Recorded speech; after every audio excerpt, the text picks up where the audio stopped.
not using the right shoe for you, you're not just risking injury, you're holding back your badminton game. Here's how to find the right shoe for you fast.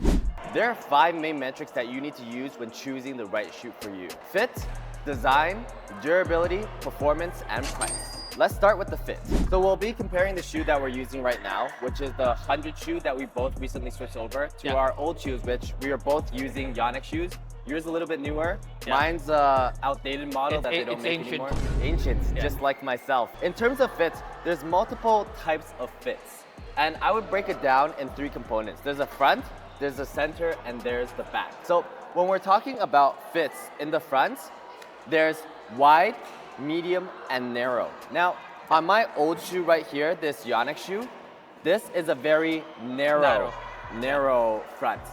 On the shoe that we're using now, this is more of a medium front, right? And right now, your old shoe is probably about medium. Between the wide, medium, and small fits, it depends on what your feet look like, right? If your feet's really wide, or like if you play too much badminton, your feet became narrower, right?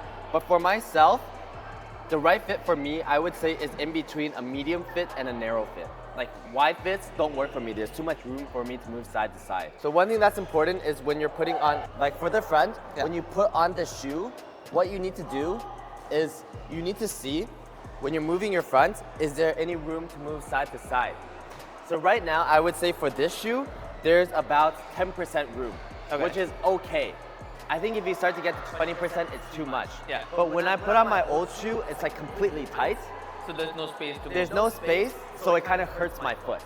Right? So you need to find the right space for you. What is it for this? Because you said you have a little bit wider front. I would say it's similar, like 5 to 10%. 5 to 10%, right. Another thing about the front fit is the shape of the front fit. So we talked about the size, wide, medium, and small, but also the shape. Look at your front fit compared to the shoe of the front fit we're using right now. This one is a very balanced front fit. Quite symmetrical. Quite symmetrical. Yours is completely curved in like this. So for someone who has feet that are like more even like this, it's gonna hurt their toe a lot, right? So this shoe type is more suitable for someone who has a shorter pinky toe, or their feet shaped in like this. Otherwise, you're gonna start mangling up your feet, right? That's true. Okay, so that's the front part of the shoe. Second part, we move to the mid part of the shoe. A really good example for the mid part of the shoe is my old shoe compared to this shoe. So the mid part of this shoe, if you see, is super narrow, my old shoe. But the mid part of this shoe, I would say, is on the wider side. I would say yours is even wider than the shoe we're using right now. So this is narrow to our shoe right now, which is medium, to yours, which is very wide. So there's a disadvantage and advantage of how wide and narrow your shoe is. First, you need to find the right size that fits your foot, right? You don't want to be too tight or too loose. But the more narrow a shoe gets, like for this shoe, I feel one weakness of this shoe is that it lacks a lot of left-right stability. Like if I don't have really strong ankles, sometimes I might roll my ankle just because of how narrow it is, right? But the advantage of being narrow is it's easier to go up and down because you're more compact when you move up. Now, a more balanced shoe like this is probably gonna cover left, right, up and down, okay. And your shoe, which is more on the wide side, I would say it's super stable, But on up, down, because it's probably not as snug on your foot, it's a little bit slower. Right. And last, we come back to our heel. So our heel support, what I like to talk about on heel is mainly one is how big it is, and second is how high it comes up. Your shoe right here, it's pretty low. It has a very low heel. What that does is when you put your foot into here, you can move your heel around more. What that's good for is it gives you more mobility, but it's also less snug on your foot. Whereas a shoe like the one we're using right now, which is the highest heel, it's slightly bigger than this one. Right. So when you have high heels and you start to move your foot up too much, it starts to hit the back of your foot, right? So it gives you slightly less mobility, but it gives you more snugness and more control. So overall, in terms of the fit of the shoe, number one, you should find the fit that you're the most comfortable on your foot with. Whether it's a little bit wider, it's a little bit narrower, it's not gonna make you run faster or slower. What's most important is, does the fit make you feel comfortable and confident? And the most important thing is, does the fit prevent injury? Because if you have a bad fit for your bad foot size, then you might be moving your foot in a way that creates injury. Yeah. Personally, for myself, the shoe we're using right now, the 100 Velocity Elite, is the best shoe fit out of these three for me. This one's just a little bit too tight, and that one's probably gonna be a little bit too wide. Yeah. The second metric to talk about is the durability of your shoe. So how fast is it going to wear out? And durability comes into two main metrics. Is the material tougher, or is the material softer, and how is it woven together? Yeah. Okay. So an example of hard material, we're gonna look at my old shoe right here. This kind of feels like, if you touch it, it feels quite plasticky. Leather, plastic. I wouldn't say leather because leather breaks. Yeah. But it kind of feels plasticky. It feels stretchy, rubbery. Yeah. It feels very rubbery. Now, rubber materials are quite hard to break. Whereas on the other hand, the shoe we're using right now and the shoe you're using, especially your shoe actually, this whole thing thin. is very thin and very soft, and you have a lot of aerated lines here. That's for breathing. Yeah, for breathing. But breathing, this also gives opportunity to tear. tear it, yeah. Right? This shoe we're using right now, the Velocity Elite, also has aerated lines, but it's a lot tougher. But usually you don't have to worry about here. No one breaks shoes up here, right? Everyone breaks the shoe on this side. I break it from this side, yeah. Right. On the left. Either on the left or on the right, depending on what your play style is. So what's more important is the material on the side and the stitching. Now, looking at my old shoe, the material on the side is actually very good. It's very rubbery, right? All of this is rubber. It's probably almost never gonna tear. Yeah. But one weakness of this shoe is the stitching is very bad, because the stitching has multiple gaps here where this stitching area can just rip apart. It can widen and Yeah, it can, like over here, if you see this area, this stitching can just tear apart like that. So this shoe is pretty balanced because this side material and it's the all same around. As all around, yeah. Yeah, and it's very rubbery and solid. So this is pretty much never going to break. Going to break, yeah. Yeah. Inside here, the stitching is quite tight. So I think it's also very difficult for the stitching to break because it's hard on hard. And over here, you have a softer part, not as soft as yours, but this part never breaks anyway. Unless, yeah, the front part never breaks. If this part breaks, it's your fault. Either your foot is weird, or for some reason you keep lifting your toe when you're playing, which I'm surprised you haven't broken your toe yet, right? So that's the main part of durability. I think for most players, the bottom is not really a concern, but if you do start to see it wearing out, then switch your shoe. Yeah.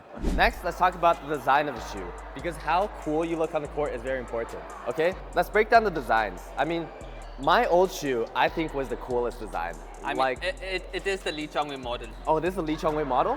You can see it behind. It says Oh, Lee Chong-wei, so this is a limited edition. Yeah. Right? It has like, I really love the colors. I really love the mix of materials. Like this looks like a hard material, shiny, and then everything just looks right for me here. I really love how this shoe looks, especially with me wearing my blue jacket all the time, right? Yeah. Now your shoe, I really hate. It's pretty plain. First of all, I really don't like this color. Yeah, there's not much design here, all one color tone. I mean, on the sides even, there's not much detailing. You don't have any text like my old shoe where you just have crazy amounts of like... But it's a limited edition. Limited edition, it's all based on design, right? It's like you're driving a sports car in this shoe. But the shoe that we're using right now, I would say is in between your shoe and my shoe, right? It's not super fancy on the design. It has a lot of details design, which you have to look closely, but from afar, it's not as obvious. Like if you look closely here, there's like reflective stripes all on the side. You have lines all throughout. You have this staggered lacing over here that brings it in and out. You have lines on the cushioning over here. Let's rate our three shoes. So design-wise, I would rate this, and design we talk about just visual design. Yeah. I would rate this a 9 out of 10. Okay. Okay, what would you rate this? Yeah, 9. Okay, yours, what would you rate? 6 out of 10. Pretty Yeah, basic, I agree simple. with you, 6 out of 10. This one and yours, what would you rate? This one, I would rate 7.5 out of 10. 7.5, yeah. Yeah. And then with my customized laces, probably 8. Yeah, 8 out of 10. Yeah. So, but of course, right now on design, there are multiple choices. This shoe, the Velocity Elite, comes in 4 colors, right? Yeah. Right now we have the blue because our channel is kind of blue themed. Yeah, but you can always choose the design that matches you. Let's now talk about how to choose the performance of a shoe. The performance of the shoe is broken down in a few parts. One part we were talking about earlier is how we're able to move in the shoe. So number one is stability, right? Stability in all directions. Either that's left, right, or up, down. Up, down. So is it stable or not? Because the unstable shoe, let's say mine, which is super narrow, it's gonna fall over more easily. And that's easier for ankle twist. So the stability depends on the fit as well, right? The fit. And the fit on your foot. Yeah. Right? It's a combination. Next is mobility, which is gonna be also part of the fit, but how much you can move in your shoe. Because like we said before, The wiggle room. Yeah, the more mobility you have, the less feedback on your foot you have. Yeah. But the less mobility you have, the more feedback you have. And then one thing that's super important to me is how the shoe lifts up. Because badminton, we're always on our toes a lot, right? Yeah. So for me, because we're actually both a little bit flat-footed, right? Yeah. So what's important for me is at the front here, does the shoe curve enough so that it assists me to stay on my toes? Otherwise, for flat feet, we're really used to staying more like flat and on our heels. Yeah. So you see that my old shoe, it does curve up a little bit more. So when I go on my toes, it helps me stay on my toes. Yeah. So let's Mine see for too. your shoe. Yes. Curves. Your shoe, it curves up, so when you go, it helps you stay on your toes. Yeah. Now, the shoe that we're using right now is more balanced. So you can see that it still has a slight curve, but it's not aggressively staying on your toes. Yeah. So this is all, again, down to preference. There are some flatter shoes, there's some curved, there's some super curved. It depends on your foot type. This shoe, although it's not super on the toe, we actually swapped out the insoles. Yeah. Right? So these insoles are the insoles that we're using right now is also the 100 insoles, and these are actually orthotic insoles. Yeah. I didn't know they were orthotic. That's why they feel so good. Yeah, they're right? better for flat-footed people. Right. So for flat feet like us, you see this insole. The It's heel. the heel one, it helps you come out, Yeah. right? Second is you see this middle area, it helps support the middle of your foot. And thirdly, this area right over here curves up, so it helps support our foot. Yeah. So when we're using this shoe, which is more of a standard neutral shoe, right? No certain advantage or disadvantage on the front, by fixing it with the insole, which makes our foot more of a standard foot, it fits perfectly with the shoe. That's true. Yeah, so there's two ways to fix performance on a shoe in terms of this type of shape. One is you either change the shoe so it fits you, or second, you change the insole. Insole. But after trying these 100 insoles, I would wear these insoles for every shoe. Yeah. Like these are actually perfect insoles for me. If you guys want to buy these insoles, make sure you check out our affiliate link down below. These are actually really good insoles. That's true. But I think these insoles are not cheap, right? You want to check? The editor will check. But they're really good. They're orthotic insoles. Last and most importantly, the thing we want to talk about is the price. Price. Okay. So the price of your shoe is how much? I'll say between around 130 to 150 USD. The price of this 100 Velocity is 80 USD. Yeah. This is probably one of the cheapest shoes you can get. Yeah. Right? And then the price of mine, it's, I mean, discontinued. It's not even available Yeah, now. but I would say when it was just out, it's probably gonna be more expensive because it's a limited edition shoe. In terms of pricing, this one's gonna be most expensive, this is second, and this third. Well, this is expensive just because it's limited edition. It's part of the design, right? But in terms of price, like we talked about performance and all of this, just because it's more expensive doesn't make it a better shoe for you, right? This is a cooler shoe. I mean, it has certain design advantages, but like performance, it was lower than this shoe.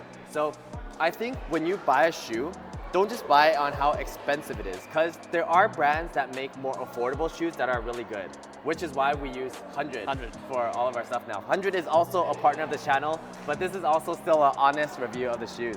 So price-wise, choose a shoe that fits for you based on the main 4 metrics that we previously compared, and then think of the price last. So if you have 2 shoes that have similar of those 4 metrics and one is cheaper, then just go with the cheaper shoe. So like these 3 shoes, if we tried all of it, the 100 shoe, we've been playing it for a while. Like, I don't feel it's better or worse than this shoe. Like, it's different. It's as good as well, it's different than the shoe we're using, right? Because every shoe just has its own advantage and disadvantage. So if this was $80 and this was, let's say, $180, I would definitely just buy this. I could wear 3 of these shoes. At the end of the day, I would probably still give the victory overall in terms of performance, durability, pricing to the 100 shoe that we're using right now. And a big part of that is on the pricing. Because I think how much you spend on something to use is very important, especially on shoes where you always have to swap, not like rackets, Right. So that's everything you need to know to choosing the right shoe for you. Again, finding the perfect shoe for you is super important in your badminton game. But also, if you want to try out these 100 shoes, you can check them out in our affiliate link down below. Any purchase you make does support our channel to help us make more videos for you.